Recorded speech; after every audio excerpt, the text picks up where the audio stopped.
కనిపిస్తున్న ట్యూబ్స్‌ని సీలెంట్స్ అంటారండి. వీటిని బ్రిక్స్‌కి, బీమ్స్‌కి మధ్య వచ్చే క్రాక్స్‌లో నుంచి వచ్చే వాటర్‌ని మన గాజులతో తయారు చేసిన వాటర్ ట్యాంక్ నుంచి వచ్చే వాటర్ లీకేజ్‌ని ఆపడానికి వాడతామండి.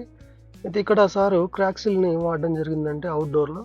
మన క్రాక్ సీల్ అనేది ఇండోర్‌లోనే పనిచేస్తుందండి. అవుట్‌డోర్‌లో ఇలా సన్‌కి ఎక్స్‌పోజ్ అయినప్పుడు ఈ విధంగా పలిగిపోతుంది. సో, ఇది అవుట్‌డోర్‌లో పనిచేయదండి.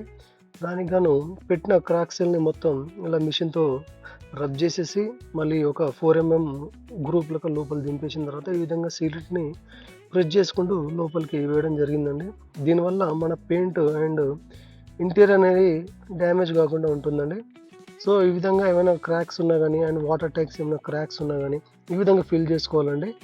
దీనివల్ల మనకి లైఫ్ పెరుగుతుంది అండ్ లీకేజ్ ఆగిపోతుంది. మీరు ఇలాంటి ప్రాబ్లమ్స్ ఏమైనా ఫేస్ చేస్తుంటే పైనున్న నంబర్‌కి కాంటాక్ట్ అవ్వండి. Thank you.